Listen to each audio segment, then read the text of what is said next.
Hello বন্ধুরা, শুভ সন্ধ্যা সবাইকে। তো আজকে আমি পায়েস বলো ক্ষীর বলো যেটাই আমি বানাচ্ছি, তাই ভাবলাম একটু তোমাদের সাথে শেয়ার করি। তো এই যে রুচি পাওয়া যায় কিনতে, এটা দিয়েই বানাচ্ছি। তো প্রথমে এটাকে ঘিয়ের মধ্যে তেজপাতা সম্বাস দিয়ে এটাকে একটু ঘির মধ্যে ভেজে নিয়েছি। আর আমি দুধটাকে জাল করে একটু ঘন করে নিয়েছি।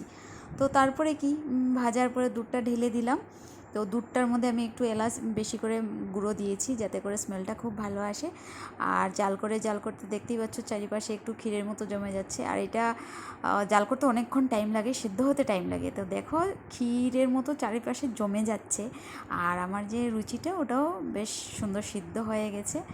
তো এটা খেতে ভীষণ টেস্টি লাগে। আর কিছু বেশি লাগে না, পরিমাণ মতো একটু চিনি দিয়েছি। আমি চিনিটা একটু কমই দিয়েছি এখানে, যেহেতু আমি কনডেন্স মিল্ক দুধটা আমি দিচ্ছি, এটার মধ্যে প্রচুর মিষ্টি থাকে, তাই কম দিচ্ছি চিনিটা আর কি।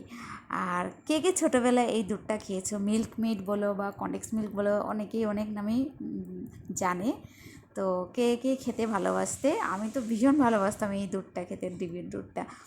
তো এটা দিয়েছি, দেখো থিকনেসটা অনেকটাই গাঢ় হয়ে গেছে থিকনেসটা। তো আমার রুচির পায়েস বা ক্ষীর বলো রেডি। তোমাদের কেমন লাগলো দেখতে তোমরা জানাবে কমেন্টে অবশ্যই।